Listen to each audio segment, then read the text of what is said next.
Welcome back and happy Monday. So inflation, it's on the rise and all of us are trying to find unique ways to save money. One way to save, lowering the amount of food we use and how much we throw away. ABC's Arena Roy explains what you need to know to reduce food waste.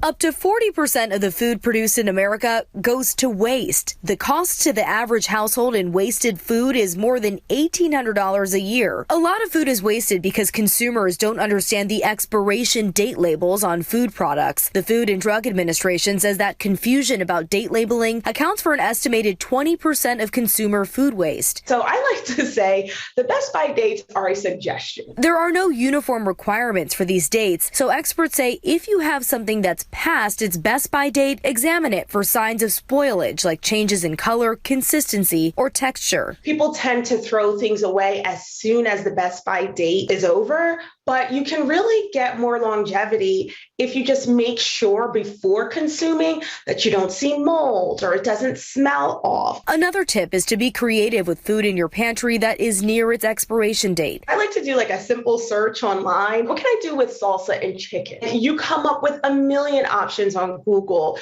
using those two ingredients. Using your freezer is another great way to avoid wasting food. Things like fruit, sometimes you don't always get to it when it's really ripe and when it's ready to be used. Just freeze those extra things. Pineapples, strawberries, bananas, all those things are great for smoothies. You can also consider donating food that is near its expiration date to a local soup kitchen or food bank. Place a phone call to your local pantry and see what they need. During the holiday season, so November, December, they're always looking for donations. Give them a call, stop by, and figure out what they need before you throw out those foods. Rena Roy, ABC News, New York.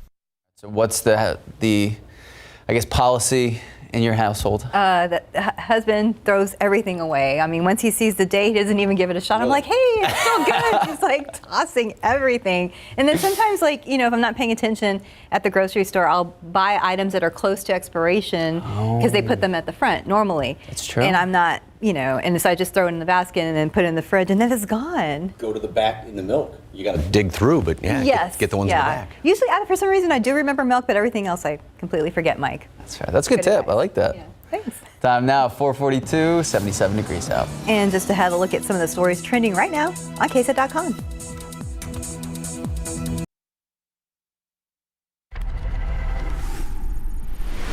In this morning's GMA First Look, Mega Millions Mystery. This morning, the search is on for the winner of the whopping $1.34 billion jackpot. It's fun, and you think like, oh my God, do I know this person? The single winning ticket sold Friday night at this Speedway gas station in Des Plaines, Illinois, a Chicago suburb. So what does a former winner think? GMA caught up with Timothy Schultz, a past Powerball winner who took home a $28 million ticket in 1999. I imagine that this person right now is feeling like everything has changed. And coming up at 7 a.m., we'll be live from outside the Lucky Store where the winning ticket was sold. With your GMA First Look, I'm Alex Perez, ABC News, Des Plaines, Illinois. Well, trending right now on KSAT.com, the Department of Arts and Culture want to know where you want to see art throughout our city. So Mayor Ron Nirenberg talked about it on social media over the weekend. The project is associated with the recent bond for 2022 to 27. City officials will host meetings in person and virtually. They want to discuss the possible art additions. The first meeting set to be virtual on Tuesday at 5:30 p.m. If you're interested in partaking, having your voice heard, just head to KSAT.com. Also online, the Riverwalk is being recognized as one of the most beautiful sites in the nation and the world. That's according to a recent study by Kuoni, a luxury travel company. Topping the list is New York City's Central Park, followed by the fountains of the Bellagio in Las Vegas. The Riverwalk came in at number 5 and is the only Texas attraction to make the list. You can read all about this on our website. All right, have you seen the newest license plate? No. It is fantastic. So That's Texas cute. Parks and Wildlife released the newest conservation license plate featuring what we all know is one of the toughest birds around. The Roadrunner, like UTSA. Yeah, UTSA. There you go. Nice. So fun fact that we learned over the weekend, the Roadrunner known for eating rattlesnakes. Didn't know that. You can actually buy the license plate, $30 a year, and proceeds go to support wildlife program. So what do you think? You gonna have a Roadrunner license plate? I have to discuss it with the entire family. It might make your car go faster. We'd be a fan of that. That would be good. Speaking of the car going faster, let's take a live look out at the roadways. Last time we checked in, it was slow. Starting to move up there a little bit. There are people on the roads. I count 3. You can't say it's really picking up, but no. we see a few more vehicles. That's true. All right, so Mike. Wait, I was going to say, then there's those of us that hear about Roadrunner and want the old Roadrunner from. Oh, yeah. Yeah, See, the that Warner might Brothers take the cartoon. vote on our family. For the cartoon, like the Roadrunner. Yes. Yeah, definitely. Like the old Plymouth, the car. So anyway, you were going to say, I interrupted you, sir.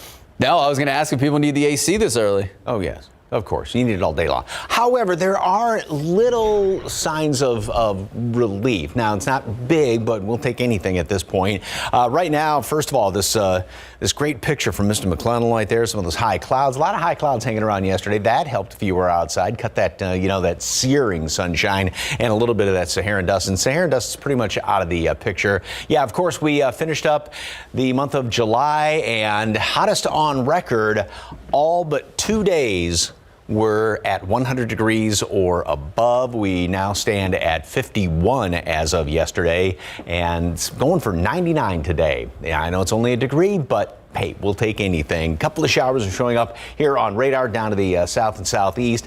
There's going to be a few of them off to the east primarily today, and that's going to be pretty much about it. We'll have some of our low clouds hanging around here this morning, of course, upper 70s.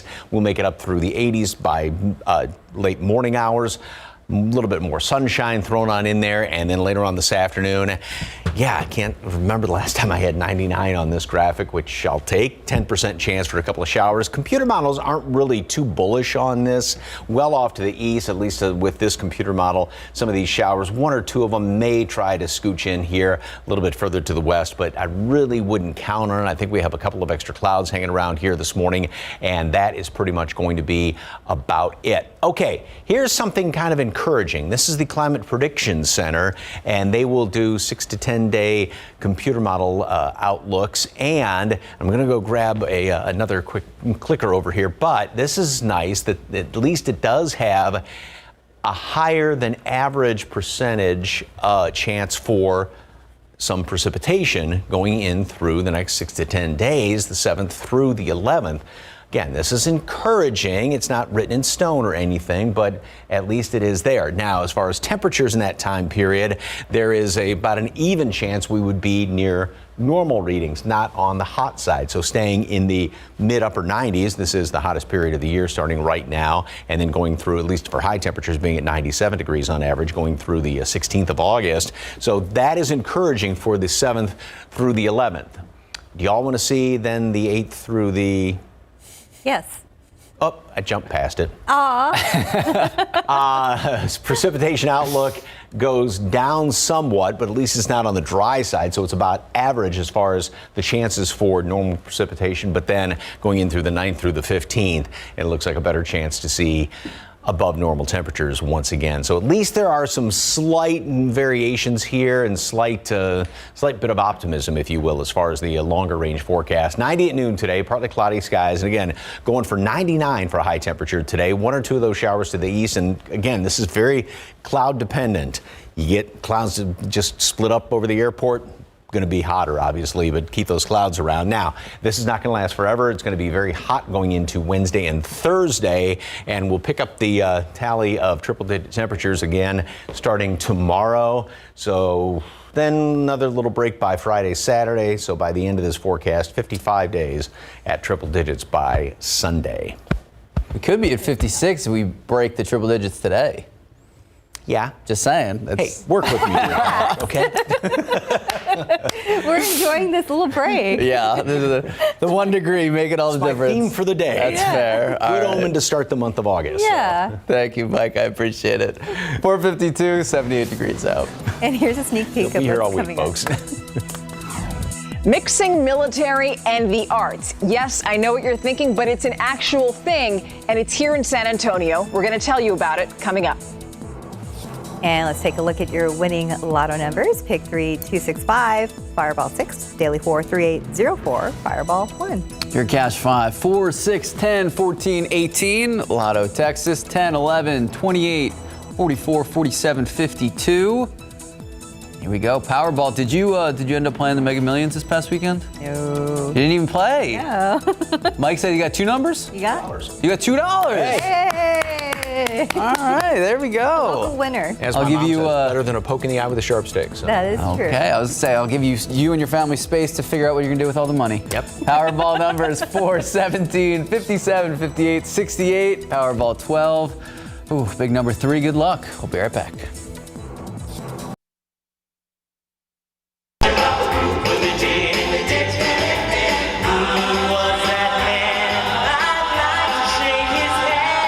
Did you know that JBSA Fort Sam Houston has a community theater and that it's open to everybody?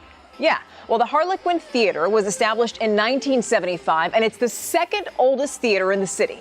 We do 8 shows a year, 4 musicals and 4 plays. Our musicals usually consist of a music review. I used to work on cruise ships, and so it's very much a cruise ship style show that we usually do here at the Harlequin. The Harlequin's home is the historic Fort Sam Houston Theater, which is the sister theater to the Majestic and the second oldest theater in the nation. What makes this theater so unique is that members of the military and civilians work together to put on every show. I love working with individuals that have served our community and that are currently serving our nation. And I think it's really great that we get to work directly with them. And I love seeing them out in the audience. They just have the most fun. It brings up the morale on base. We are open to the public. You do not have to be military to attend. If you're non-military, give us a call at the box office and we will help take care of getting you on base. No trouble. For more information about the Harlequin and their current show, visit our website, KSAT.com. Stefania Jimenez, KSAT 12 News. That looks incredible. Yeah, I haven't been. Very impressive. Yeah. Even the theater. It looks nice. Time now, 4:57, 78 degrees out. And up next on GMSA at 5, families of the 21 victims in the Uvalde school shooting are still waiting on $14 million in funding and donation. So what's the holdup? We're going to explain. And Steven is in the room. He's going to break down what you need to know before you head out the door when we come back.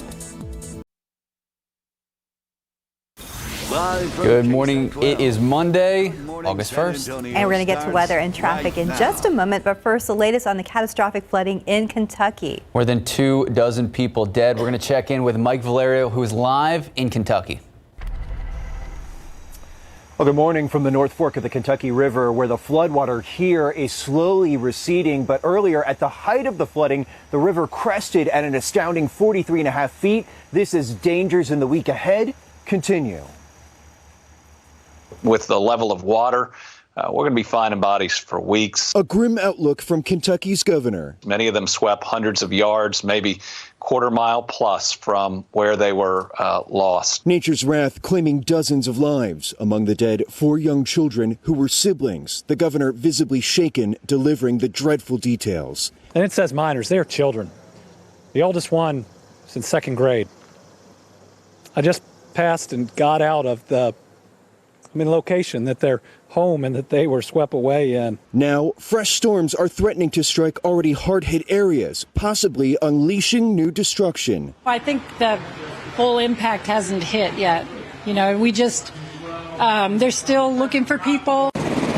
Despite being days into search and rescue efforts, those on the front lines say the situation is dangerous as ever. It's chaos at times, just trying to, maneuver through the trees, the down power line. The power lines are probably the most dangerous thing that we have to avoid. At this point, it's turned into just looking for missing people. So you get a phone call from someone saying that they can't get a hold of so-and-so. So we have to go out there and try to find that person. So looking ahead into the immediate future, the rain is supposed to taper off here later this evening into Tuesday. But Tuesday begins the heat wave into Wednesday with temperatures in the low to mid 90s. That's the latest here in Whitesburg. I'm Mike Valerio. Back to you. And just a devastating situation over there. And they talked about reaching heat into the 90s, kind of what we're seeing here. Yes, a lot of people in that area not used to it. At least we're used to it here. And then today we might even hit 99 is what we're hearing. Yeah, we're looking at low 100 here. And, you know, the problem with that getting up into the 90s, you got all that standing water around. Just think about the mosquito, you know, situation that's going to be going on. No power, no AC up in that area. I read over the weekend where one of the big problems was they didn't have cell phone service either, and so they were having trouble locating, you know, cell phones and finding people in that sense. So for us, we ended up finished up the hottest July on record, and now a little bit of an omen, maybe a good omen as far as starting off the month of August. Now we're about where we have been every other morning, 77 right now. Got a fair amount of humidity down there. That bottom number you can see dew points at 71, and we're going to make it up to 99 today, going just shy of 100. It's going to be a really close call. You may be up to 100 in your backyard, of course. The aquifer went up 0.3 of a foot over the weekend. Of course, check with your local municipality on watering restrictions. Mold and pigweed are both on the low side. Of course, we do have somewhat of a heat index to deal with this morning, and we also have a couple of showers down here to the south and east. So don't get overly excited about rain chances. There'll be one or two of them later on this afternoon, but at least there are these still little tiny waves kind of coming in here from the Gulf of Mexico. So it's not as though we've just got that dome locked on top of us. At least there's a little bit of relief. Heat index right now, 79 at the airport, 81 at Castroville, 80 at Canyon Lake. Warm and humid. Some of our morning clouds hanging around here.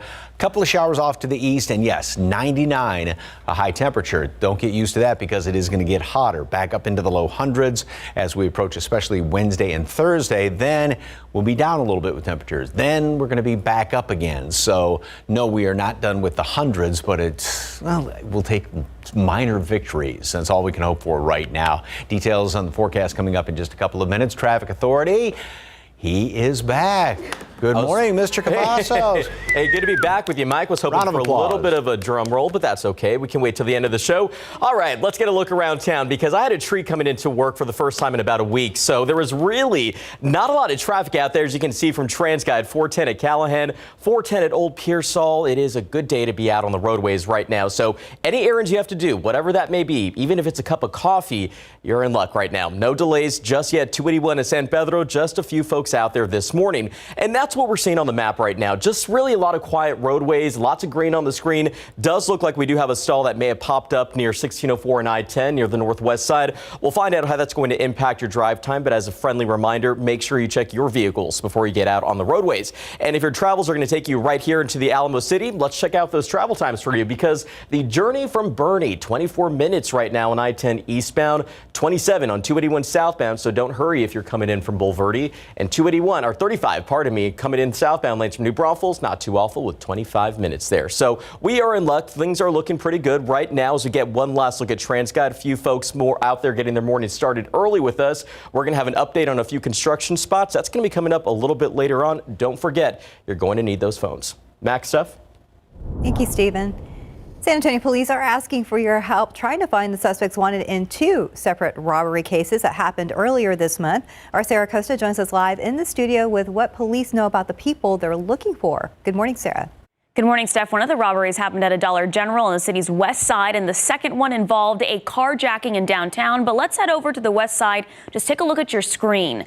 The man you see is the man police are looking for. I know it's a little small there. He's wearing a bright yellow construction vest, a dark hat, and dark bandana covering his face when he was captured in this surveillance footage. This happened in early May at 8 at night when the suspect walked into a Dollar General off of Highway 90. He allegedly pointed a gun at the Dollar General employees and demanded they empty the registers.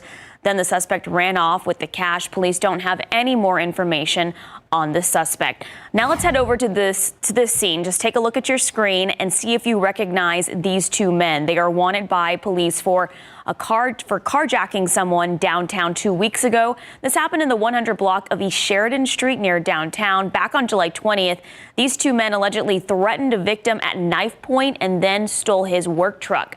A nearby surveillance video captured the whole crime unfold. Police say the two suspects may frequent the area, so if you have any information that can help investigators find the people responsible for either of these crimes, you are asked to call that number on your screen, that Crime Stopper number 210-224-STOP. Max and Stephanie. Thank you, Sarah. And now to Uvalde, where it has been over 2 months since the Robb Elementary tragedy. Millions of dollars have been donated to help the victims' families, the survivors, and the entire community. But still, that money remains untouched. A lot of you have asked why. Our Lee Waldman has the answer to why families will have to wait a little longer. What has happened to that money the families need now? Where's all the funds for these families? Confusion in Uvalde and in San Antonio about the millions of dollars raised in wake of the Robb Elementary shooting. The fund that's in the bank, it's tied up. There's a committee. We have nothing to do with that fund in the bank. Uvalde City Council wiping their hands of it. So where is the $14 million donated? Initially, the First State Bank of Uvalde held the $4.7 million in donations for the Robb School Memorial Fund. A local steering committee comprised of 10 individuals decided to combine that fund with 4 other philanthropic funds and partner with the National Compassion Fund. According to their website, NCF has distributed more than $105 million in donations to people affected by 23 mass shootings since 2014. The steering committee met on June 22nd to create this draft protocol in both English and Spanish to figure out how to best handle the donations coming in. It was published and available for public comment June 30th. On July 19th, the steering committee held a town hall for public feedback. So far, they've decided the money donated will be split into 3 categories. A, legal heirs of the 21 people killed. B, people who were physically injured in the shooting. C, people other than first responders who experienced psychological trauma that were at the school at the time of the shooting. The dollar amounts for each tier varies. Individuals who meet these criteria will need to apply to receive funds. That application process is open from September 8th through October 6th. October 20th, the donations close, and November 14th, the steering committee will approve the distribution of payments. Those payments will begin rolling out on November 21st. 3 weeks after the end of the month where all of those funds are distributed, an independent auditing firm will make sure the funds were given out correctly. Lee Waldman, KSAT 12 News. Time now, just about 5:10, 77 degrees out. And still to come on GMSA at 5, Amazon says we could get another Prime Day sale later this year. We're going to tell you when. Well, it's the life and legacy of the NBA legend and civil rights icon Bill Russell. He's being honored this morning. He passed away over the weekend. We're going to explain in just a bit. And taking a look outside with live cam, possibly a small victory today, reaching 99 instead of those triple digits. We'll be checking in with Mike very soon.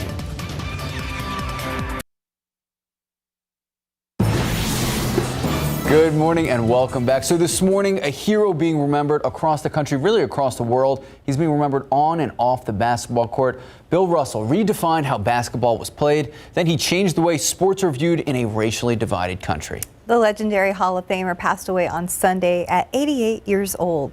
And the most prolific winner in NBA history, Russell marched with Martin Luther King Jr., stood with Muhammad Ali, and received the Presidential Medal of Freedom from President Barack Obama. The centerpiece of the Boston Celtics dynasty that won 11 championships in 13 years.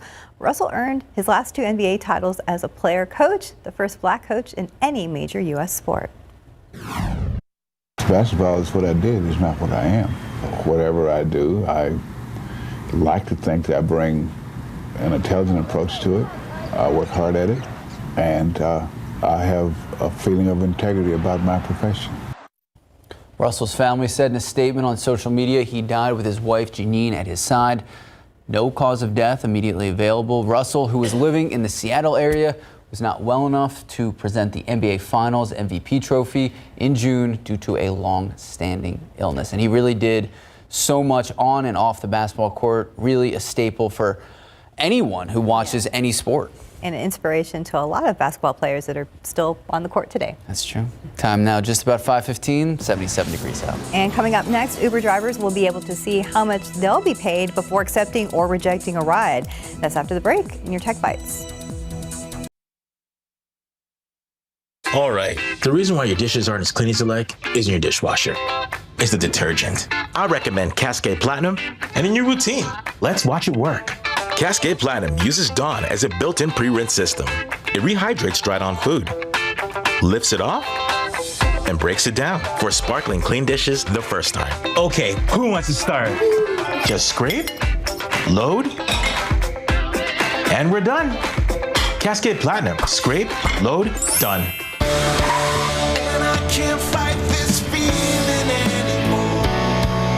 Whenever heartburn strikes, get fast relief with Tums. It's time to love food back. Tums. Does your plug-in fade too fast? Try Febreze Fade to Fi Plug. It has built-in technology to digitally control how much scent is released to smell first day fresh for 50 days. La la la la la. In today's Tech Bites, news of another Prime Day. According to Business Insider, Amazon is planning another two-day mega sale in October. The e-commerce giant says Prime members bought more than $1.7 billion worth of items during last month's sale. More Uber drivers will be able to see how much they'll be paid before accepting or rejecting a ride request. Uber is expanding its feature called Upfront Fares in an effort to make driving for the company more flexible. The additional information allows drivers to choose trips that pay more. And there's a new dress that is out of this world. Those stunning images of the universe captured by the James Webb Telescope last month are now available to wear. A fashion brand launched a collection that pays tribute to the stellar imagery. No word yet on the cost, but either way, it'll be astronomical. Unless you get it as a gift, and it's not a bad constellation prize. Those are your Tech Bites. Have a great day. That dress looked like it just had glitter on it, by the way. Yeah, I was looking at that. It was very sparkly, but that's just my opinion. You know, great dress. But back here on Earth, let's get a look at traffic. 410 at Broadway. Things are pretty much looking the same. The last time that I talked to you guys, we are just seeing a few folks out there. For whatever reason, a lot of folks may be staying home this morning, and that's not too bad. Kudos to you if you get a sleep in. But some of us have to be up a little bit earlier than most. But you can see right now, you're not going to really encounter anything major that's going to slow you down for your early morning drive. We see the same thing on the map. Really not a lot to show you here, but we know that there's going to be a lot of work that's going to be taking place as the morning does pick up. So with that in mind, we want to take a look at what's going to be taking place here off I-10 over on the east side of Bexar County, bridge work. Now, we mentioned this to you a couple of times, but the work will continue actually up until Thursday, August 4th, according to TxDOT. So this is for those overnight or early bird commuters, 9 in the evening to 5 in the morning. During that time, you're going to see a full closure of the eastbound main lanes right there at Loop 1604. I just updated all the information of closures in our area, so grab those phones, open your camera app, and you know what to do. You scan that QR code. It's right there on your screen. That will take you directly to the KSAT traffic page, and that has a list of all the closures taking place in your area and anything else that could impact your drive time. Let's check in with Mike Osterhage. Thank you very much, sir. Beautiful picture of the waxing crescent moon. It's going to be first quarter on Friday and then full on the 12th. Beautiful shot there. Thank you very much for the KSAT Connect picture. Keep them coming in. Not bad over there at 10 at 410. We're looking down toward the kind of to the south, to almost southwest. We do have a few of our morning clouds hanging around here. There are a couple of showers showing up on radar right now, well down to the southeast, and not as though there's going to be a whole heck of a lot of rain. Maybe one little could be a speck of rain right down here in Wilson County. But again, this is not anything of any consequence. At least there will be one or two of them out there. And it's just kind of an indication that we don't have that really tight lid on top of the atmosphere. So we are starting to see some of these, or continuing to see some of these little disturbances come in here from the Gulf of Mexico. We'll stay in the upper 70s and low 80s through the next couple of hours. More sunshine this morning. Some of the stubborn low clouds out there. 90 at noon, and only going for a high temperature today of 99. I think we'll have a couple of extra clouds hanging around here. Also that 10% chance for some rain, but the majority of that is going to be well off to the east. And as a matter of fact, computer models aren't really bullish on rain chances. If you blink, you kind of miss them. One or two off to the east. That's pretty much going to be about it throughout the day. And then that's pretty much it throughout the rest of the week once we get into, or until I should say, we get into maybe Friday, Saturday, another small chance for some rain. Here's the water vapor imagery, and you can see where there's this big high pressure right here, and that's what's sort of dominating our weather. Also, that then is what is helping to fuel or to pump the flow across the northern portion of the country. So everything's moving there straight west to east, and that's keeping some of the rain basically out of our area. And this is what it looks like on the map. So here's the high and that clockwise rotation, but at least it's open enough to where we get these little disturbances coming on in here from the Gulf of Mexico. Not anything great as far as rain chances, but a little bit, and not anything great as far as cooling, but hey, we'll take 99 over 100. 90 at noon, partly cloudy skies, and then again 99 high temperature today.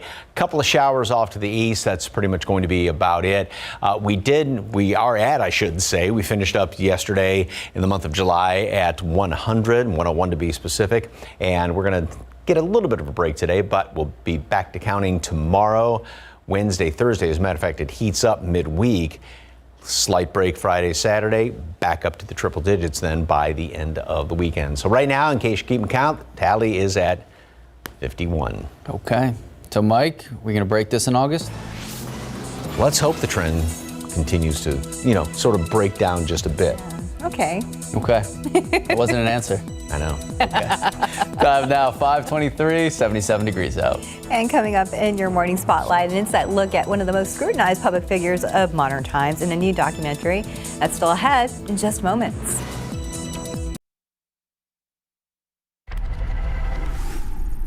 She likes to be with people. She likes to be bloody well watched. That's ridiculous. She has been humiliated. When you put a modern person in an ancient institution, they will be destroyed.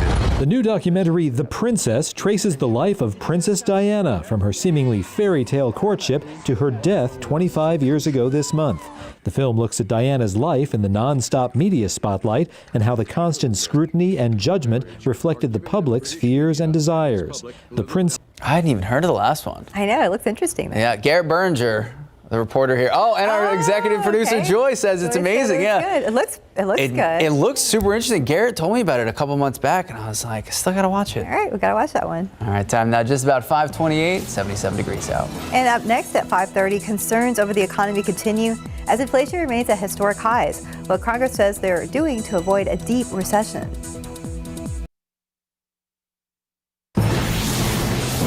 Good morning. Let's look outside with the live cam right now. We're starting in the 70s. It's actually a pretty nice morning out there, and more good news if you'll take it. It's possibly a chance that we will not hit triple digits today.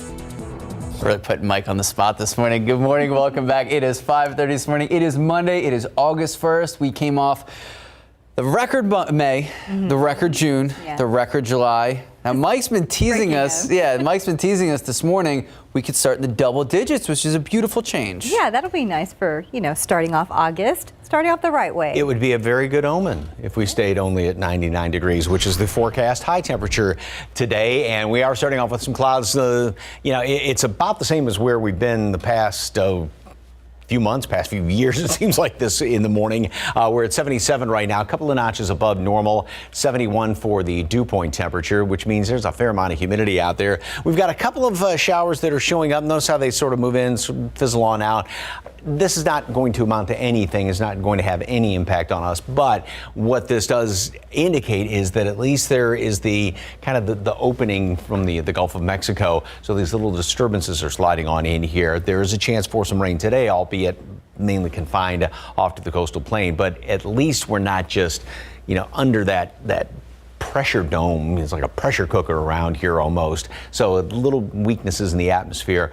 With that also, I think that's what helps to keep us just below 100 today. The heat index right now is at 79 degrees. 80 is what it feels like at Canyon Lake. 79 also Castroville and Hondo. Mold and pigweed are both on the low side from yesterday's count. And then looking at the rest of today, 99 high temperature. That after hitting 100, at least 100, 29 of the 31 days in the month of July. 10% chance for a couple of showers out there later on this afternoon. Now, don't get used to seeing that because we're going to be going back up into the hundreds, but then we'll sort of vary a little bit even in toward the end of the week. Details coming up in just a couple of minutes. Traffic Authority, Stephen, what's going on, sir? Back behind the wheel. Yes, I like that pun, Mike. Thankfully, nothing big is happening at this point. 410 at Old Pearsall, it has been a copy and paste kind of morning as we get a look around town. 281 at 410, you can see we're pretty much seeing the same shot that we saw about half an hour ago. Maybe a few of these TransGuide cameras are catching a few more folks out there, but thankfully we're not seeing major delays. But US 90, we know that's a big one. A lot of folks travel in from Castroville as the morning does pick up. But thankfully 281 at Grayson, you pretty much have the roads to yourself. Just watch out for that curve there. But taking you right to the map, we're just seeing, again, lots of green and empty roads, but we know that construction continues to linger around the Alamo City and, of course, our neighboring communities. Hopefully that really won't impact anybody's drive time, but always good to be prepared. We're going to have more on that as the morning does progress. But for now, if you're going to progress your way here or make your way into the Alamo City from any of these communities, it's still the same situation. Green across the board. Pretty green from Seguin, 29 minutes in the westbound lanes of I-10. A little more than half an hour if you are traveling in from 87 and LaVerdia in the northbound lanes, and 28 minutes if you're heading in from Flotusville. So our friends and neighbors really don't have anything to worry about just yet. But as we get one last look at TransGuide, just remember to drive safe. Check those vehicles. Also have spotted a few stalls out there, so we want to make sure everyone gets to where they need to be on time, but more importantly, safely. Max, Steph? Thank you, Stephen. A traffic stop turned into the arrest of 2 suspects found with nearly 600 pieces of stolen mail, according to the Bexar County Sheriff's Office. 34-year-old Rebecca Kasakowski and 20-year-old Lenora Salas were arrested back on July 27th. During a search of their vehicle, deputies found drugs and 580 pieces of mail belonging to people in a nearby apartment complex. They even found Salas with a handmade postmaster key around her neck and another inside the vehicle. Both are charged with first-degree felony of mail theft, engaging in organized crime, and possession of criminal instrument. Bond is set for $90,000. Now to concerns over the economy. So last week's GDP report showed that our economy contracted for 2 consecutive quarters. Now all of this happening as inflation remains at historic highs. Sarah Costa joins us live in studio, breaking all this down and what's in the work on Capitol Hill to try to combat inflation. Sarah? Good morning, Max. The president actually had plans this week to hit the road to speak directly to the American people about how he's tackling the economy. But that road trip now canceled after he retested positive for COVID this weekend. And as Democrats move closer to passing a negotiated version of the president's core agenda this week, the so-called Inflation Reduction Act includes provisions for Medicare to negotiate prescription drug prices, sets corporate minimum tax at 15%, and makes historic investments in clean energy. Senator Joe Manchin, whose surprise deal with Senator Majority Leader Chuck Schumer revived the legislation, telling ABC News the bill is about investing in America. Republicans, however, skeptical about what the major legislation could do. Economists concerned about a potential recession, even as inflation remains at these historic highs. The president of the Minneapolis Federal Reserve says even rising wages aren't keeping up. It's very concerning. It's not just a few categories. It's spreading out more broadly across the economy. And the Federal Reserve has more work to do to bring inflation down, to bring the economy into balance. These concerns growing following last week's leery federal report, which shows for a second quarter in a row, U.S. gross domestic products have dropped. Now back on Capitol Hill, Senate Democrats need at least 50 votes to pass the inflation bill, but it's unclear at this time whether they will have the support of Arizona Senator Kyrsten Sinema, who has yet to sign off on it at this time. Max and Stephanie. Thank you, Sarah. And the summer of extremes is taking a toll from coast to coast. Our West historic heat is fueling the largest wildfire California has ever seen this year, forcing 1,300 people near the Oregon border to flee for their safety. Some had only 10 minutes warning to get out. That's right. But first, we're seeing new images of that disastrous flooding in Kentucky. 25 people confirmed dead in the state, dozens still missing, more rain expected overnight. ABC's Andrew Dimberg explains. This morning, more storms are threatening to expand the already historic and deadly flooding in eastern Kentucky. Rainfall rates of 1 to 2 inches per hour are possible today in this same area where dozens of people remain unaccounted for after severe weather last week. Next couple days are going to be hard. We've got rain and maybe even a lot of rain that's going to hit the same areas. Please pray for the people in these areas. The National Guard says helicopters have airlifted about 400 people to safety. That area of eastern Kentucky is hilly and mountainous, making it hard to reach certain communities. Well, here in Knott County, where 20 people were killed, I'm told all of the missing are now accounted for. That's after an exhaustive search, where crews combed through miles and miles of debris, mostly along this waterway that flooded the community and devastated so many lives. So not good right now. So not good. Across the country in California, torrential rains triggered this mudslide east of San Bernardino, stranding drivers and closing Highway 38. Don't go down Highway 38. It's closed. The mass of mud and scorched vegetation covering the road after flowing down a hillside scorched in the El Dorado fire back in 2020. Farther north, firefighters are battling this raging wildfire, now the biggest California has seen so far this year, burning near the Oregon border. More than 100 structures are already destroyed, including homes and this community center. We are asking people to evacuate. The area is very rural. We are noticing that there are quite a few people that are helping each other, which is a really wonderful thing in this time of lots of stress. Andrew Dimbert, ABC News, New York. Time now, just about 5:39, 77 degrees out. And still ahead, preparing for back to school isn't easy for a family of 8 who are without a home. How they're still in good spirits despite their living situation. Plus, an exotic shelter letting people stay alongside man's best friend. We're going to explain where coming up. And taking a look outside with live cam, not too bad, 77 degrees. What a nice way to start August. We'll be right back.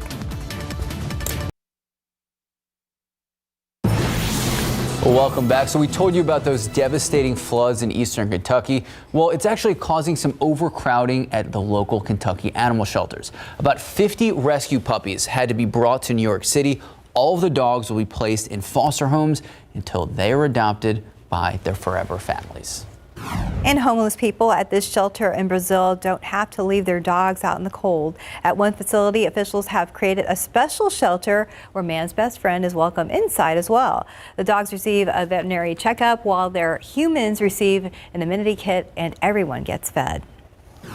And I know Mike Osage has been waiting for this. After a 2-year wait during the pandemic, the annual banding of hundreds of flamingos are back at the nature reserve in southern Spain. Flamingos lay only one egg every breeding season. And since the reserve was founded in 1984, more than 200,000 flamingos have hatched at this lagoon. Mike, you excited? Impressive video. He's shaking his head up and down on one leg. On one leg. I can feel that. Time now, 5:43, 77 degrees out. And after the break, if you have some back to school questions, we have those answers, how you can find out what you need to know.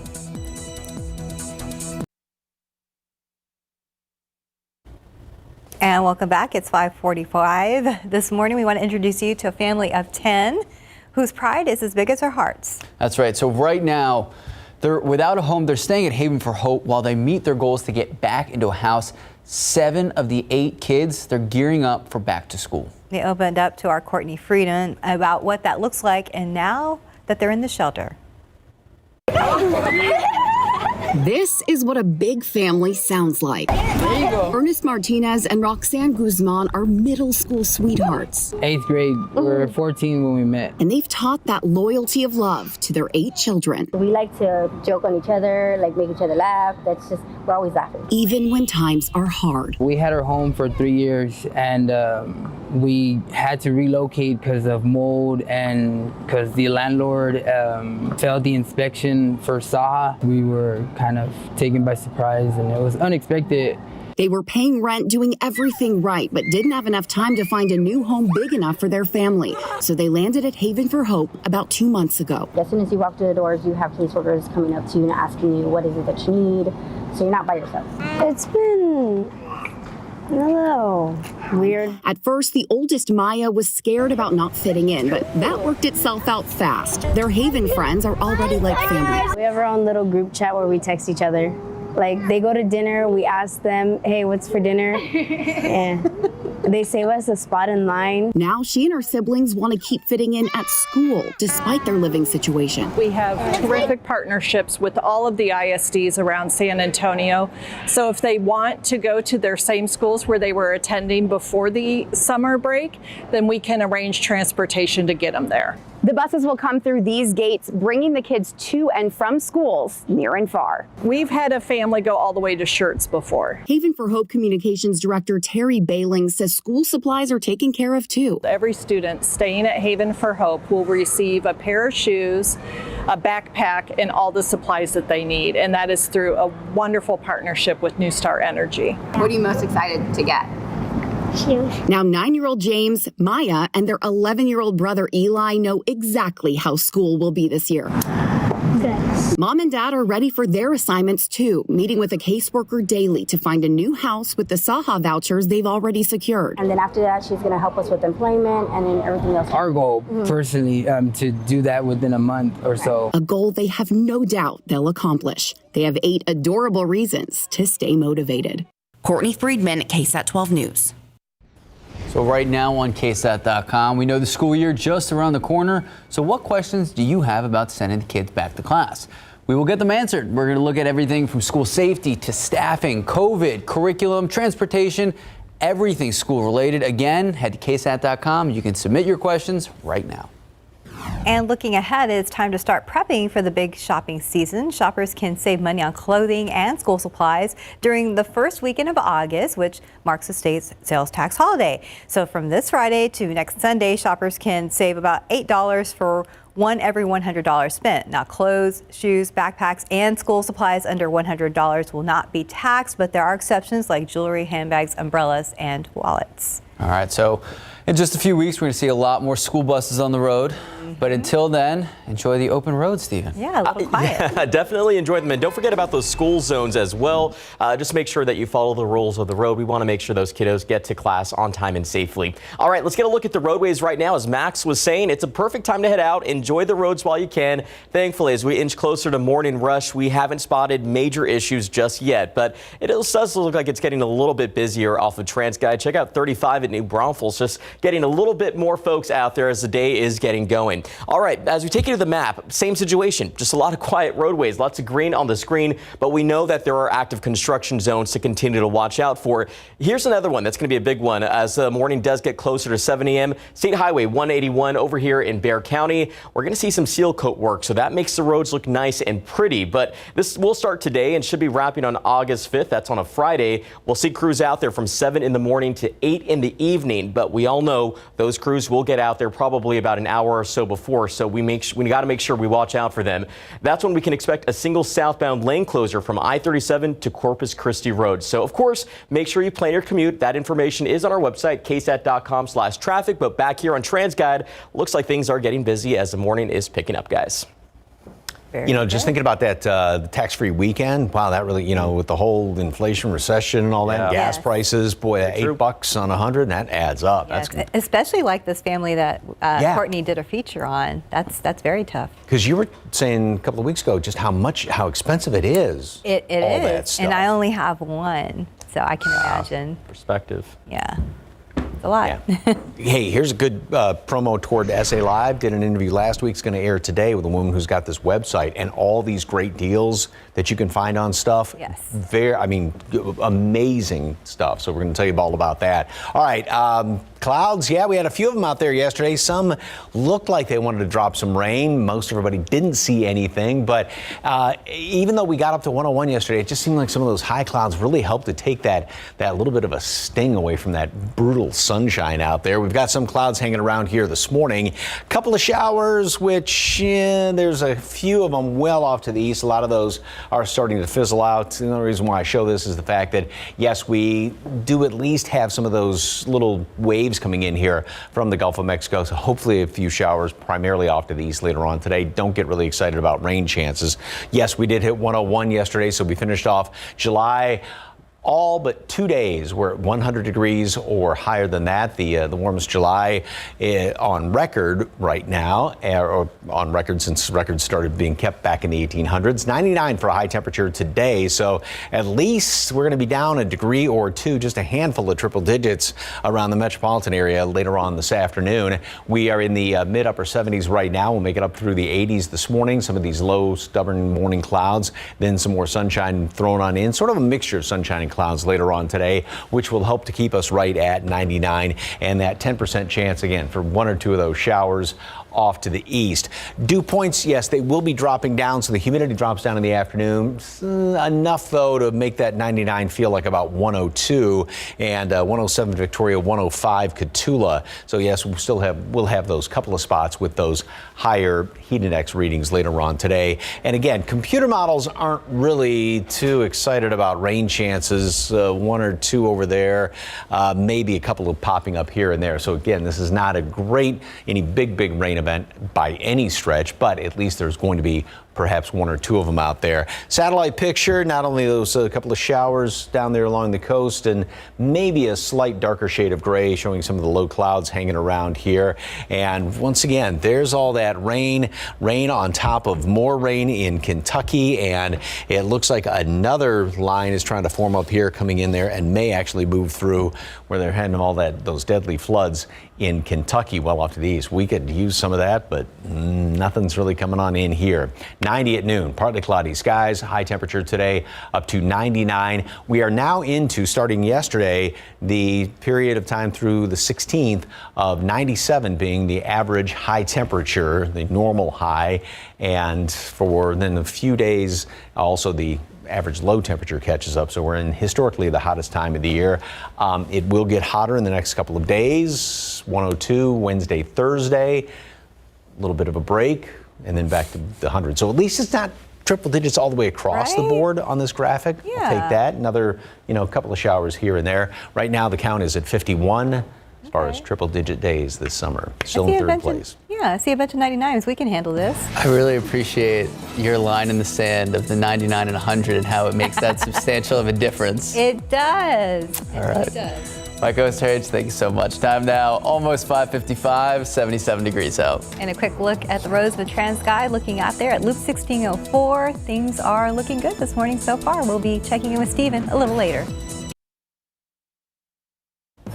Welcome back. We have a lot more to come on GMSA. The NFL's big decision on the future of former Texan star Deshaun Watson. Could he play this year?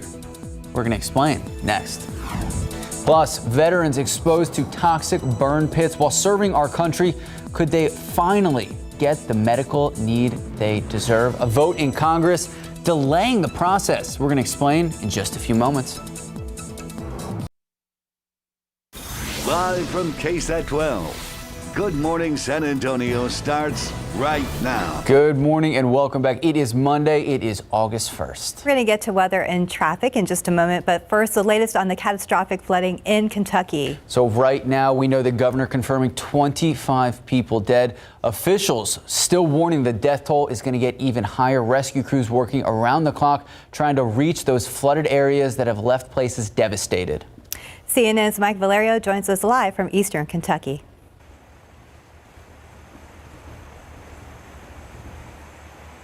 Well, good morning from the North Fork of the Kentucky River, where at this hour the floodwaters continue to recede. But as we push into our backdrop right here, you can still see all of the debris that's flowing down the river, crashing into this bridge and the Central Bridge Pier. This as more dangers continue into the week ahead. With the level of water, we're going to be finding bodies for weeks. A grim outlook from Kentucky's governor. Many of them swept hundreds of yards, maybe quarter-mile plus from where they were lost. Nature's wrath claiming dozens of lives. Among the dead, 4 young children who were siblings. The governor visibly shaken, delivering the dreadful details. And it says minors, they're children. The oldest one is in 2nd grade. I just passed and got out of the location that they're home and that they were swept away in. Now, fresh storms are threatening to strike already hard-hit areas, possibly unleashing new destruction. I think the full impact hasn't hit yet. We just, they're still looking for people. Despite being days into search and rescue efforts, those on the front lines say the situation is dangerous as ever. It's chaos at times, just trying to, maneuver through the trees, the down power line. The power lines are probably the most dangerous thing that we have to avoid. At this point, it's turned into just looking for missing people. So you get a phone call from someone saying that they can't get a hold of so-and-so. So we have to go out there and try to find that person. So in the hours ahead, we're expecting the rain to taper off this evening into Tuesday. Then the heat becomes the story. Remember, there are thousands of people who don't have power, who are out of their homes, living in their cars. There's an effort to make a shelter in a state park so that people can find a place to be cool in this moment of suffering. That's the latest here in Whitesburg, Kentucky. I'm Mike Valerio. Back to you. Here at home, we finished up the month of July, the hottest on record, and we're starting off maybe a little bit of a good omen as far as August is concerned, when we're starting off not at 100 later on today. So we've got a couple of showers out here to the east, and this is not going to amount to anything, but the reason why I'm showing this is just to take note of the fact that we do have at least these little disturbances, these little waves coming in here from the Gulf of Mexico, which are producing some of these light showers. Yes, a small rain chance today, 10% at best, and most of that is going to be further off to the east. We're at 78 right now, 75 Port SA, Devine, and 78 up the road in Canyon Lake. Plenty of humidity out there, and we do have obviously a bit of a heat index. 80 is what it feels like here in town, as well as Canyon Lake. And as far as the allergens, we've got mold and pigweed both on the low side. Temperatures are going to be pretty much steady right now. We've got a fair amount of humidity out there. We start to see some of our morning clouds. That holds temperatures steady, and we'll have a breeze out of the southeast, 10 to 20 miles per hour later on today. So morning clouds, they'll be a little stubborn at times. We get up to 90 at noon, and then we're going to be topping off.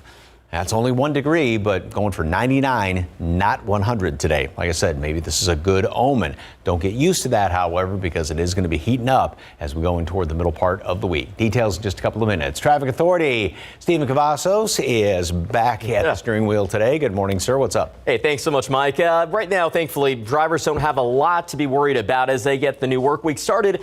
I-10 at the Y. We're now in the 6 a.m. hour, so we can obviously expect more folks out there. As you can see right behind me, I-10 at Zavala. Still pretty dark out, so just remember to drive safe. Thankfully, although we are seeing a lot more folks out there this early, we're not spotting a whole lot of issues as we take you right to the map. So you can see just some quiet roadways. Now, we do see a stalled vehicle that popped up off of 410 near State Highway 151. It's right there along our map. Also spotting some minor slowdowns, but thankfully nothing major is going to slow down the majority of commuters just yet. We're seeing a whole lot of green out there, which means quiet roadways. So to take you to the map, or pardon me, taking you to these inbound times, we are seeing that we're pretty much in great shape here. 27 minutes, still pretty pleasant on I-37, coming in those northbound lanes from 37, but about half an hour. So the usual drive time from Highway 90 in the eastbound lanes heading in from Castroville, and your arrival from Lytle is going to look like a 16-minute drive time in the northbound lanes of I-35. So we're not really concerned about these inbound times at this point because it is still pretty dark and early, but check out US 90 at Couples. It is getting busier, so we'll have to watch the roads closely. But as always, make sure that you do the same. Max stuff. Thank you, Stephen. New this morning, it's been almost 3 months since a man was shot and killed on his way home from work. Now, Crime Stoppers asking for your help to solve that case. It happened back on May 4th, and police say 29-year-old Andrew Ronhell was driving south on I-35 when someone in a silver Buick pulled up and started shooting at him. Police say Ronhell was hit, lost control of his car, crashed, and died at the scene. Crime Stoppers willing to pay now a $10,000 reward for information that leads to an arrest. Well, veterans exposed to toxic burn pits while serving our country could soon get the medical attention they deserve. This is after a procedural vote stalled the bill last week in the Senate. Sarah Costa joins us live with what the bill needs and why vets are rallying for the bill, not just in Washington, D.C., but here. Yeah, good morning, Steph. The promise to address Comprehensive Toxin Act, or PACT Act, would make it easier for veterans to access health care to treat their conditions that were a result of toxic exposure. And today, the Senate could vote on providing additional health care and disability funding for such vets. The Senate could vote today on that health care funding for veterans exposed to burn pits while serving their country. These advocates have been camping out in front of the U.S. Capitol. They say the bill is crucial for vets with health complications linked to those toxins. The Senate passed the bill 84-14 last month. Then the House passed it with a procedural change, but 25 additional Senate Republicans balked when it came back and demanded an amendment. But here's where the bill specifies the funding is for veterans exposed to burn pits. The Veterans Affairs Secretary says the GOP amendment actually would create a year-on-year funding cap, sunset the bill in a decade, and force the VA to ration care. And not just in Washington, D.C., but here at home, local veterans and activists rallied yesterday downtown to demand senators to pass the PACT Act. Last night, veterans alongside San Antonio activists held a rally at the VFW 67 Post downtown, urging senators to give the bill another chance. Sergeant Stephen Price was exposed to DDT, which is a pesticide sprayed in the fields of Panama while he served in the Army. He says the effects have been long-lasting, giving him chronic leukemia, among other health issues. If Price or any veteran wants the VA to provide treatment and health care for similar toxic exposures like burn pits, they have to prove their toxic exposure resulted in their condition, and getting that proof, Price says, can be difficult and can take a long time. So many that are waiting in line to get help that they die while they're waiting. They die while they're waiting, or they die from suicide because they're tired of waiting and they're tired of the government denying us. Activists, veterans, and House Representative Joaquin Castro urged Texas senators and all senators to pass the PACT Act. It will be put to another vote on Tuesday. And lawmakers in both parties say in the end, the Senate will likely pass the bill with bipartisan support. Stephanie. Thank you, Sarah. This morning, the search continues for a 12-year-old girl who San Antonio police say is in danger. Destiny Flores was last seen on Friday on Ty Terrace Street near Babcock and Loop 410. She was last seen wearing blue pants, black tennis shoes, and a green backpack. She also has braces. Now, police say she could go by an alias name, Emma Max. However, we are told she is diagnosed with a medical condition. Anyone with any information, they are asked to contact the police department's missing persons unit at the number on your screen, and that is 210-207-7660. Topping your morning headlines, the first shipment of grain finally leaving the Ukrainian port of Odessa. Now, this is the first time the country's been able to export grain since the start of Russia's invasion. The Ukrainian government thanking Turkey and the United Nations for helping them implement this export deal. The ship is carrying more than 26,000 tons of corn that could help feed the global population. And the death toll from heavy flooding and rains in Pakistan has risen to at least 434 people. At least 127 people have died so far in just one province, 46 of them children. Over 13,000 homes there have been partially damaged or completely destroyed by that flooding. Cleveland Browns quarterback, former Texan Deshaun Watson is expected to find out about his NFL suspension later today. A retired judge, Sue Robinson, heard the case presented by the NFL. The NFL reportedly asking for a season-long suspension. Last night, Watson and the NFL Players Association releasing a joint statement saying they will not appeal regardless of the decision. The former Houston Texans quarterback did not play at all last season due to the allegations of sexual misconduct. In June, Watson settled 20 of the 24 lawsuits brought by women accusing him of sexual assault and harassment during massages. This morning, there are more reports stating that Watson agreed to settle 3 of the remaining 4 active civil suits. Watson has repeatedly denied all of the allegations against him. Time now, 6:10, 77 degrees out. And after the break, the life and legacy of NBA legend and civil rights icon Bill Russell being honored this morning after he passed away this weekend. Let's take a live look out at the Alamo City, 77 now. Is that the sunrise peeking out in the background? Barely. How hot will it get for the first day of August? We're going to check it with Mike in just a bit.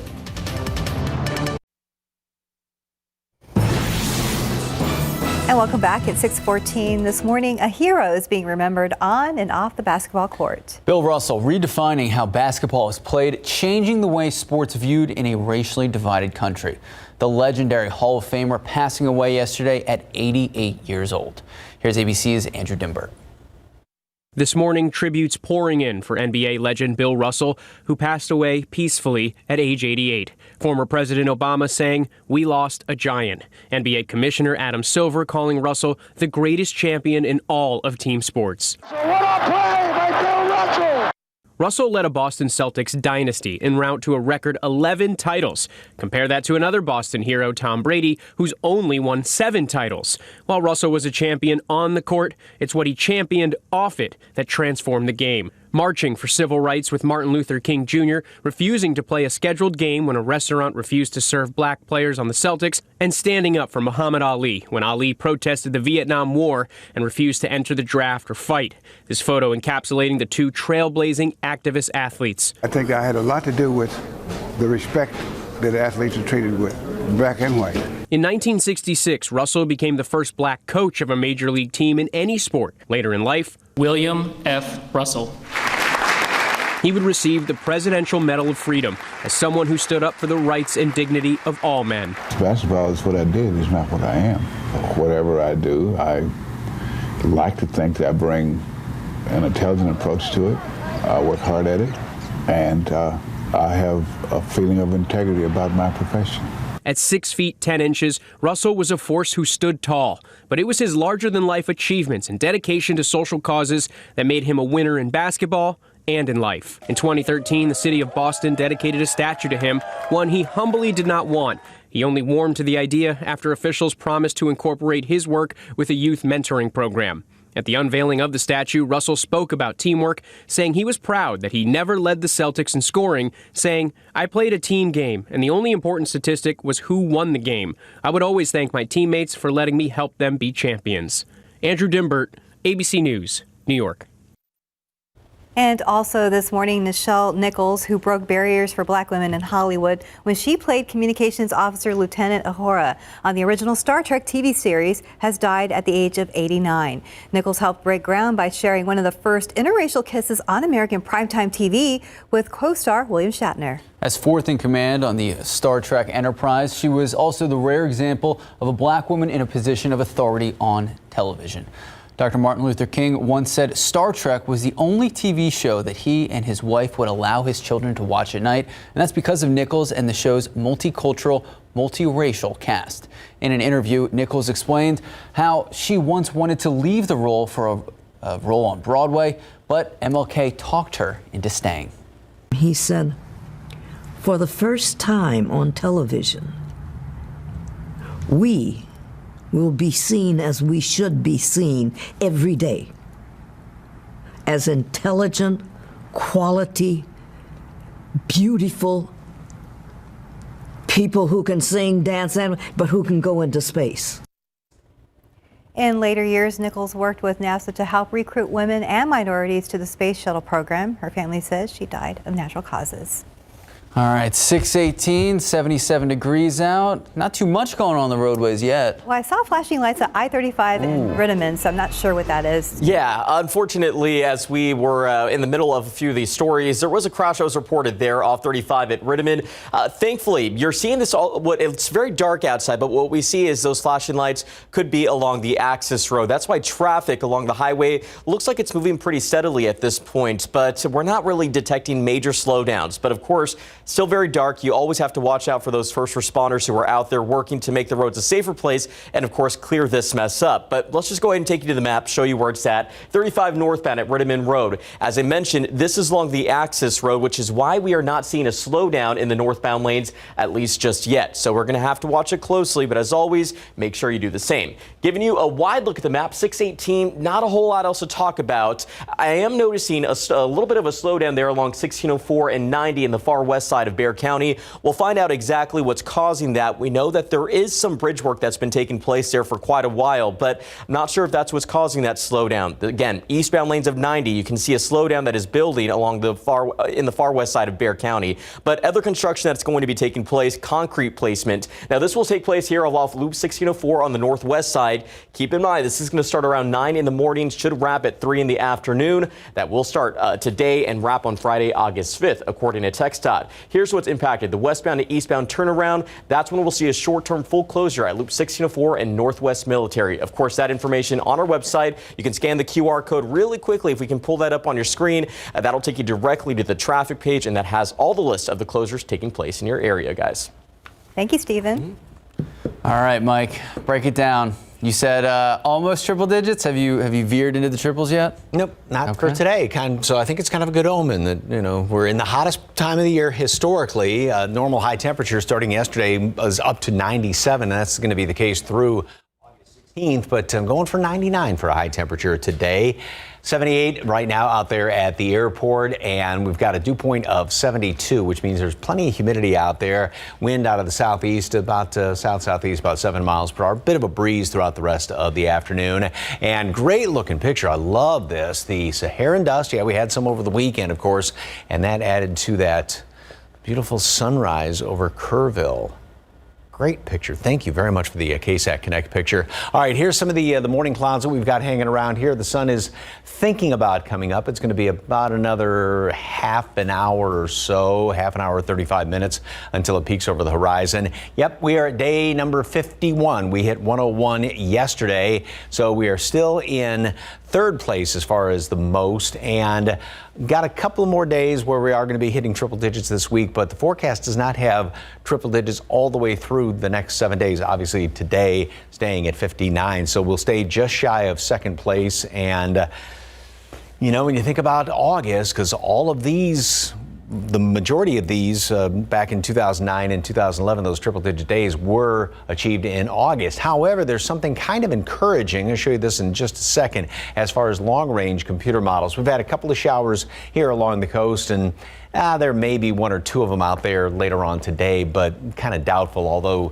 we've got that 10% chance for a shower basically off to the east. We're going to make it up through the 80s this morning, 90 at noon. We'll have sort of a mixture of sunshine and clouds, and I think a couple of extra clouds, sort of like what we had yesterday, will keep us just below 100 at 99 with that 10% chance for some rain. All right, here's the encouraging thing.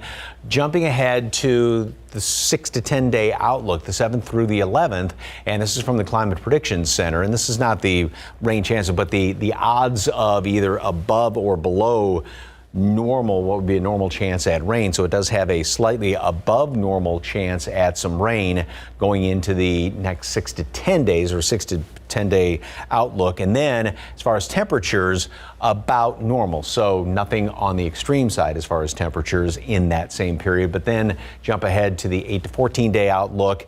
It's got pretty much an even chance for rain, but also hotter temperatures. So yeah, at least there's a little bit of encouragement. Starting with today, staying at 99 degrees, 90 at noon today, partly cloudy skies, and just shy of 100.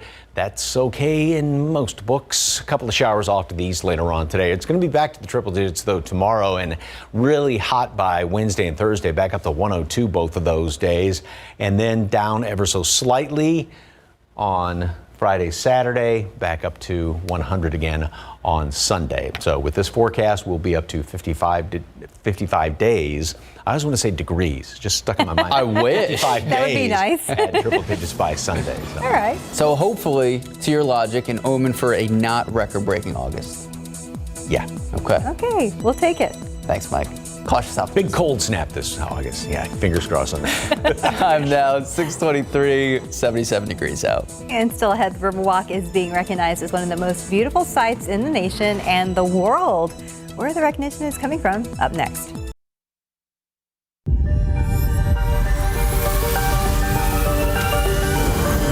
This is the moment for a treatment for moderate to severe eczema.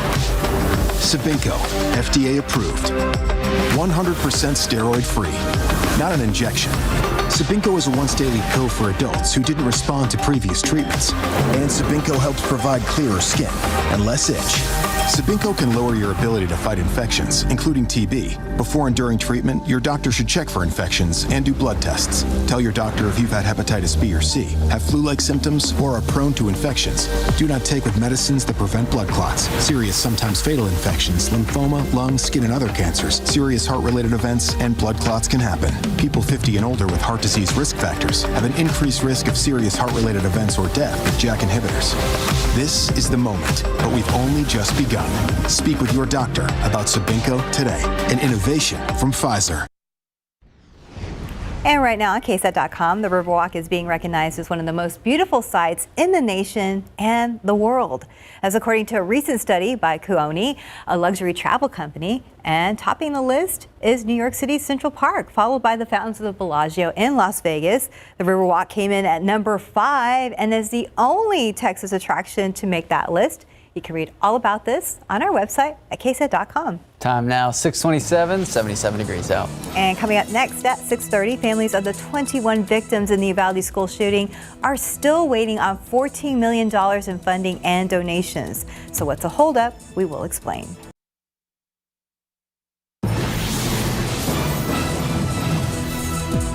Starting off with a live look out at the Alamo City, a gorgeous start to Monday morning. The sun is starting to come out. Only 77 now, so if you have things to do, try to do it so you can beat the heat. We're going to check in with Mike Oserhage in just a few moments. But look at that. That is iconic. You see the clouds over there. It's beautiful. Looking nice. Yeah, all right, so 6:30 this morning, 77. Mike, you trying to make a good omen out of the first day of August. Yeah, I think so, because we finished up 29 of the 31 days in the month of July. We're at triple digits, going just below that today. So going for 99. We've got some clouds starting out this morning. This looks like every other morning around here for the past few months, and we are at 78, 3 degrees above normal right now. Dew point 72, plenty of moisture, plenty of humidity out there, of course, and mid 70s on average all around the area. As far as the allergens, mole and pigweed are both on the low side. The updated count's going to be coming out again a little bit later on this morning. And warm, humid, some clouds this morning. Then a few showers to the east, just 1 or 2 of them. Don't get really excited about rain chances. And we will be at 99 degrees later on today. But don't get used to that, because it's going to be getting hotter as we go on into the middle of the week, especially Wednesday, Thursday. Then the end of the week down, then back up again. Least what we can take from this is we're not seeing 7 days in a row like it was forever of triple digit temperatures. We'll be doing this slightly, so that's somewhat encouraging. Yes, and I think today's 99 is a good omen. Let's keep our fingers crossed on that. Details coming up in just a couple of minutes. Traffic authority, Steve, you got big problems out there, right? Yeah, you remember that slowdown we talked about earlier, Mike? We're now getting a shot of it here at TransGuide US 90, Loop 1604. All right, let's go ahead and get a closer look. Called our friends at TransGuide because we know a crash has now been reported in that area. Check out this huge stretch of lights that we're seeing that is building. This is the problem with this particular area. US 90, a lot of folks coming in from Castroville to get to the Alamo City. They are going to see this slowdown, so be prepared. We are looking at different routes as the morning is picking up. By taking you to the map, this is in the eastbound lanes, and that's why it's a problem, because people are traveling in the eastbound lanes from Castroville to get to the Alamo City. So you can see the buildup reflected right there on our map. But don't worry, anytime there's a problem, we're always going to look for the solution. So here's one. All right, so if you are traveling on US 90 eastbound, get on a State Highway 211, then take a left. You'll continue a little bit further until you hit Petrenko Road. Take a right there. That way you'll hit 1604, 410 that way, as you can see it on our map. May take you a tad bit longer to get to your destination, but we know that if you sit in that traffic, it'll probably take you a lot longer. All right, let's get a wide look at the map. You can see just some restricted flow areas that are showing right there on the map along 410, also on 1604 on the northeast side. So just watch out there and prepare for some slowdowns. But the big issue is going to be right here, US 90, far west Bexar County. We'll watch it closely. We're going to have more information on this as the morning does go on. Max, Steph. Thank you, Stephen. New this morning, people enjoying a night out at the bowling alley came to an abrupt end after they were evacuated from the building. So this happened around 10:45 last night. Bowling alley on Goliad Road on the city's southeast side. Investigators on the scene telling us people inside smelled smoke. They called 911. Bowlers were evacuated out of precaution, but when firefighters arrived, they couldn't find any sign of flames. Now to the latest in Uvalde, where it's been more than 2 months since the Robb Elementary tragedy. Millions and millions of dollars have been donated to help the victims' families, the survivors of the situation, and help the community. However, that money remains untouched. Many of you have asked why. Sarah Costa joins us live to break down how and where those funds are being distributed. Sarah. Good morning, Max. Good morning, Steph. Well, the answer sounds simple. When this much money is collected and is to be distributed to the families of victims of the tragedy, a lengthy protocol must be followed to ensure the right people are getting those funds and the victims are getting the correct amount. But it can be difficult and aggravating for the families who lost loved ones to deal with the financial lengthy process. So I'm going to break this down in the simplest way possible. So bear with me here. There have been several different accounts put together for those impacted. Money that is being distributed now is coming from the Uvalde Volunteer Fire Department PayPal Charitable Fund, where over 36 checks for over $2,000 each were distributed Friday and will continue to be handed out Monday to help families in any way they need. Now, a separate GoFundMe account was also made and has since closed. A post on that page says $21,000 has already been distributed to families of the wounded. But what about the $14 million in the Uvalde Together We Rise Fund? Well, families have a few more months to wait until they can get their hands on that. Here is why. In the days following the Robb Elementary shooting, an account was opened at the First State Bank of Uvalde to collect money in a centralized location. In total, $4.7 million was raised in the Robb School Memorial Fund. And the weeks that followed, a steering committee was formed comprised of local individuals. Then on June 20th, that committee sent out a press release detailing a partnership moving forward with several more funds, combining money from, here we go, the National Compassion Fund, a GoFundMe page created by Victims First nonprofit, an account at the One Star Foundation in Austin, a Survivors Fund at both the Community Foundation of the Texas Hill Country and the San Antonio Area Foundation, and lastly, the Uvalde Community Response Fund with the Texas Bankers Foundation. With all of these added funds combining into the Uvalde Together We Rise Fund, more committee members needed to be added. Since the members have met, they have decided the money donated will be split into three categories. Number one, legal heirs of the 21 people killed. Number two, people who were physically injured in the shooting. And three, people other than first responders who experienced it. The dollar amounts for each tier vary. On August 11th, the steering committee will hold a town hall at the county fairplex at 11:30 in the morning to hear from the public about the published draft protocol and explain the application process. The final protocol will be published online on August 18th. Individuals who meet the criteria will need to apply to receive those funds. That application process opens from September 8th until October 6th. I know that's a lot of information. Of course, it can all be found on our website. But also on October 20th, the donations will close. And on November 14th, the steering committee will approve the distribution of those funds. Those payments will begin rolling out on November 21st. An independent auditing firm will make sure the funds were given out correctly. Now, it seems like a long time for these families to wait to get a hold of their money, but it's actually standard protocol. It's a similar process to how the donations for the Santa Fe High School shooting happened. Victims' families didn't receive those funds until several months later. Max and Stephanie. Thank you, Sarah. This morning, President Biden is back in COVID isolation after testing positive again for the virus. It's a rare rebound case seen among those treated with the drug Paxlovid. And the president's doctor says he's not showing any new symptoms at this time, but the positive test means the president is sidelined at a critical time for his agenda. ABC's Faith Abube has the latest. This morning, President Biden's public schedule cleared after he tested positive again for COVID over the weekend. Feeling fine, everything's good. Biden sidelined as Democrats move closer to passing a negotiated version of the president's core agenda this week. The so-called Inflation Reduction Act includes provisions for Medicare to negotiate prescription drug prices, sets corporate minimum tax at 15%, and makes historic investments in clean energy. Senator Joe Manchin, whose surprise deal with Senate Majority Leader Chuck Schumer revived the legislation, telling ABC News the bill is about investing in America. This is all about fighting inflation and the high cost of energy and any and everything else you want to do in life. It's taking a tremendous toll. Republicans, however, skeptical about what the major legislation could do. GOP Senator Pat Toomey on CNN calling the bill a disaster. It's going to make inflation worse.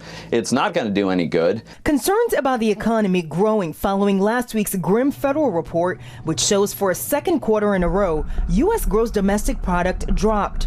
fears that the economy is sliding into a recession, even as inflation remains at historic highs. It's very concerning. And it's not just a few categories. It's spreading out more broadly across the economy. Neil Kashari, president of the Minneapolis Federal Reserve, telling CBS even rising wages are not keeping up. The Federal Reserve has more work to do to bring inflation down, to bring the economy into balance.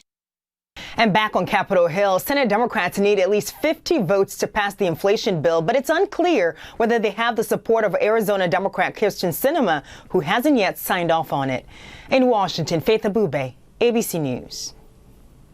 Well, back here at home, we spoke to Bexar County Judge Nelson Wolf on Leading SA. He's been a leader in our community for decades. And Judge Wolf, initially appointed as Bexar County Judge in 2001, he was since re-elected 5 times. So as we sit in the last few months of his last term, well, there's still a lot of change going on in and around San Antonio. He still has a lot to say on the impact and the future of our community. We talked about crime, we talked about the possible new baseball stadium, and we talked about his legacy. I think in economic development and preparing our workforce was another thing that I spent a great deal of time on, particularly in bringing Toyota, a manufacturing company here, and other companies that we brought, and then working to get good job training programs. So I felt good about the work we've done there. And now, he also talked about the environment locally and crime, criminal justice in and around San Antonio as part of his legacy. You can watch the full interview right now. Just head to the Leading SA section of KSAT.com. We have Leading SA every Sunday morning at 8 a.m. talking to leaders in and around our community. So we'll see you back there next Sunday. And Good Samaritan Community Services also working to supply San Antonio seniors living in homes without air conditioning or circulating air with 20-inch box fans. You can help by buying a fan and dropping it off. We have a list of donation locations on our website. You can donate through August 12th. Time now, 6:41, 77 degrees out. After the break, how one group is giving prisoners a purpose and education to turn their lives around. You're not going to want to miss how they're transforming lives behind bars.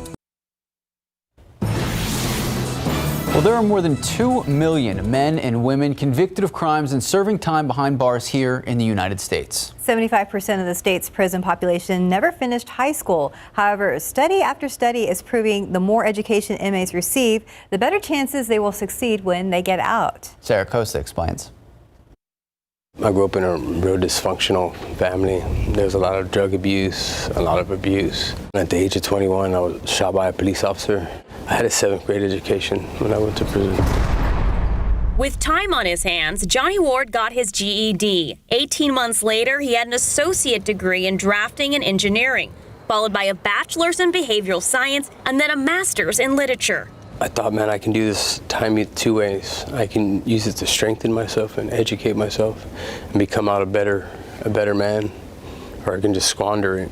Because regardless, the time's going to get done. What we see is the more we invest in them educationally, the better the long-term outcomes are. Dean Glenn Sanford is part of the program at the University of Houston that's been helping to educate inmates since 1974. This is an example of the students taking tangible steps to take control and to work to better themselves. A recent study revealed that for every dollar invested in educating inmates, $5 is saved in re-incarceration costs. I'm not aware of anyone at the master's level who's completed that who's gone back. I never was able to just see the bigger world, and so education just made the world that much bigger. A world outside of prison that includes jobs, family, and a chance at living life with a new perspective. My habits changed, my vocabulary changed, my confidence changed. Many state prisons provide educational programs for their inmates. Most are not free programs. At the University of Houston, inmates pay for their education with help from groups like Second Chance and other organizations. I'm Sarah Costa, KSAT 12 News. Well, turning to turning to traffic, Stephen, a lot's going on the roadways right now. Yes, definitely, Max. US 90 at Loop 1604. Gosh, although you can't really see it from where we're showing you this shot, you can make out there is a pretty big standstill right along there. That's the eastbound lanes, and that is a trouble spot because a lot of folks are making their way into San Antonio from Castroville, especially during this hour. This is the worst possible time a situation like this could take place, but we are hoping everybody or anybody that was involved in this particular crash is okay. okay. We'll work to get that information as the morning does progress. But right now, something that's not progressing is traffic at all. Let's go ahead and just take you to the map because we do want to make sure we have time to talk about this. Eastbound lanes of Loop 1604, near Loop 1604 is where we're seeing that crash picked up. Again, quick solution as we drive you back over here. Exit 211, pardon me, and then take a left. You'll go up a little bit further until you hit Petrenko. Take a right there, and then you'll hit 1604. Go a little bit further, you'll hit State Highway 151 to get onto 410. But it will take you a little bit longer, but it beats sitting in that traffic. Quick look over here. We still have a crash also reported off I-35 northbound at Rittman Road. Morning's shaped up to be pretty busy, but we're going to watch these areas closely, give you those updates as the morning does roll on, guys. Yeah, it is looking busy. Yeah. Thank you, Stephen. I love these pics of Woodlawn Lake. Yeah, I mean, beautiful view out there, Woodlawn Lake, but also some of that Sahara and dust we had over the weekend, obviously, as we were talking about, it's going to enhance some of the sunrises and sunsets. Definitely the case out there. And I love looks like a dragonfly maybe right up there in that shot. Great picture. Thank you very much for the KSAT Connect shot. All right, sun is just about to pop over the horizon. We got some of our low clouds hanging out there this morning. And yeah, we finished up in July and going back into the 1800s, the hottest on record.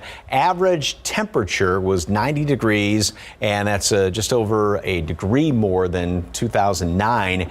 And the average high temperature, 101.6, topped 2009 by 1 degree.